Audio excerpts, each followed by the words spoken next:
It's another Monday and another album review. Ever since I started this series in October of 2023, I covered some great albums and I will continue to do so just because I can.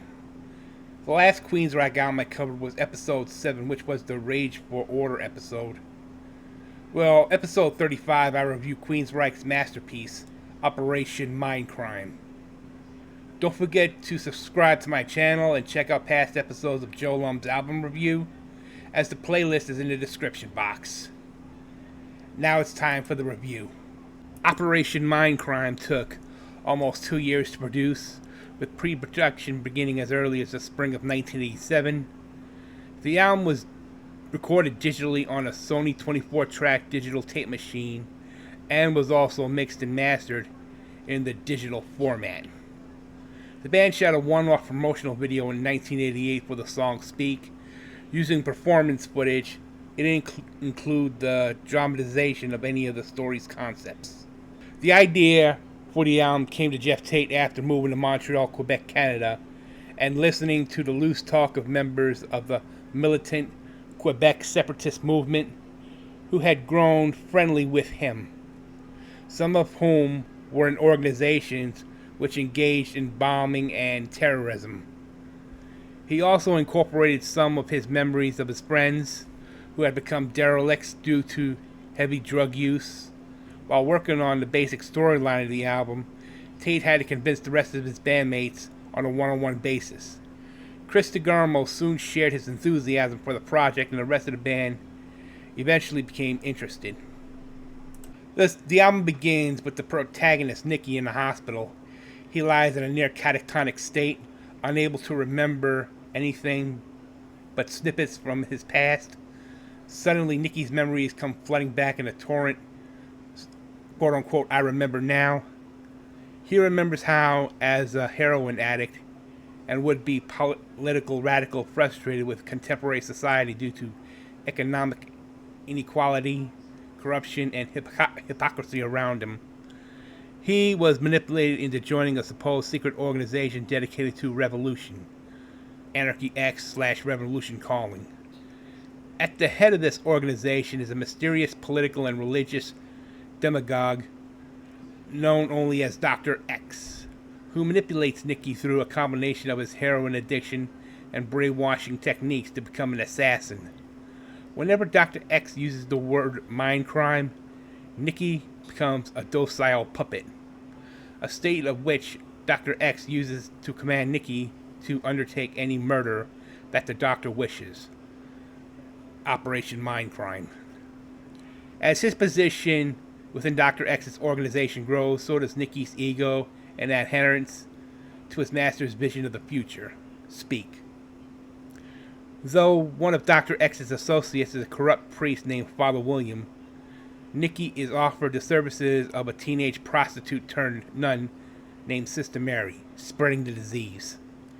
Through his friendship and growing affection towards Sister Mary, Nicky begins to question the nature of what he's doing. Seeing that Dr. X has his own nefarious agenda, the mission, Dr. X takes notice and, seeing a potential threat in Mary to his cult of personality, orders Nicky to kill both her and the priest. Nicky goes to Mary's church and kills the priest, but after confronting Mary, he fails to comply with the command to murder her, sweet Sister Mary. He loves Mary and decides to leave the organization with her. So Nicky goes to Dr. X and tells him that they are out. Dr. X, however, reminds Nicky that the alternative is to go back to his bleak life as a self-loathing and helpless addict the needle lies. Nicky leaves conflicted and uncertain until he returns to Mary, only to find her dead. Electric Requiem. Nicky cannot cope with this loss, as well as the possibility that he sees himself may being the killer without knowing it. It was later revealed on the Mindcrime at the More DVD that Mary killed herself after Dr. X threatened to kill Nicky. He begins to succumb to insanity. He runs to the streets, calling her name, breaking the silence. The police arrives and attempts to subdue him. A gun is found on Nicky, and they take him into custody under suspicion of Mary's murder and the murders he committed for Dr. X. I Don't Believe in Love. Suffering from an almost complete loss of memory, Nicky is put in a mental hospital where he retraces his mind, his last moments with Mary, waiting for 22 in My Empty Room. Back in the present, in the hospital room, at the beginning of the story, Nicky has regained his memory, but now stares at his image in a mirror, unable to recognize who he is and what he has become. Eyes of a Stranger. Here is the track list. There are 15 tracks on this record, and I think the total length of time is like 58 and change, or 59 and change. It was nearly an hour. Who gives a shit? You know? I Remember Now was written by Chris DeGarmo, Jeff Tate, and Michael Wilton, clocks in at 117. The instrumental Anarchy X, written by DeGarmo, clocks in at 127. The Tate and Wilton penned Revolution Calling clocks in at 442. The DeGarmo, Tate, and Wilton penned Operation Mindcrime, the title track, clocks in at 443. Speak, written by Tate and Wilton, clocks in at 342. Spreading the Disease, written by Tate and Wilton, also clocks in at 407.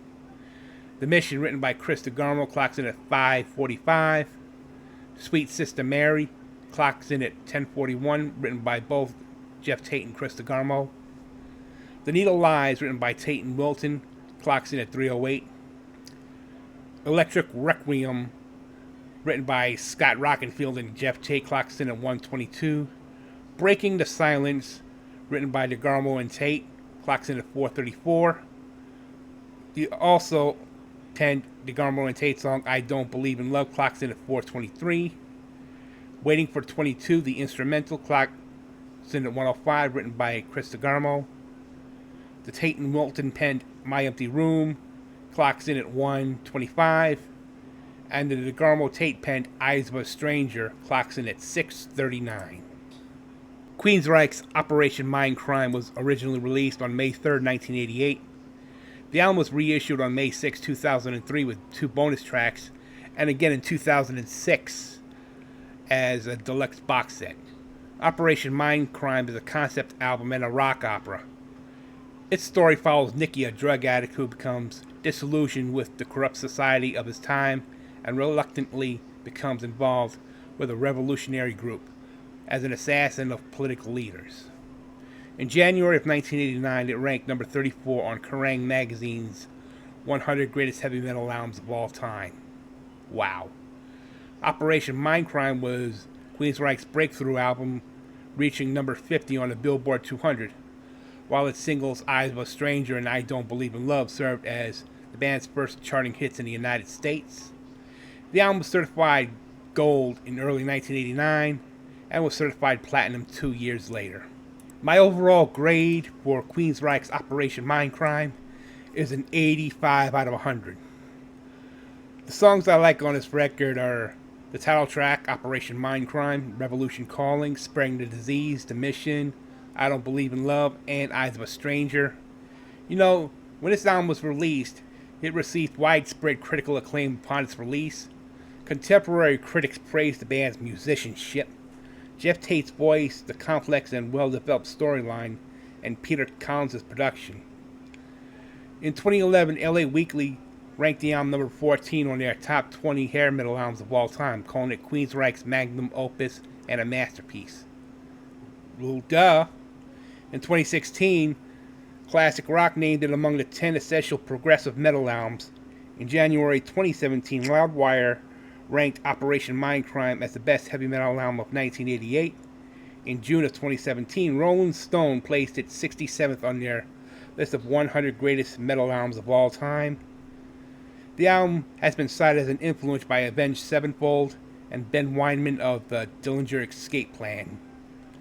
This has been JoeLumb's album review. No.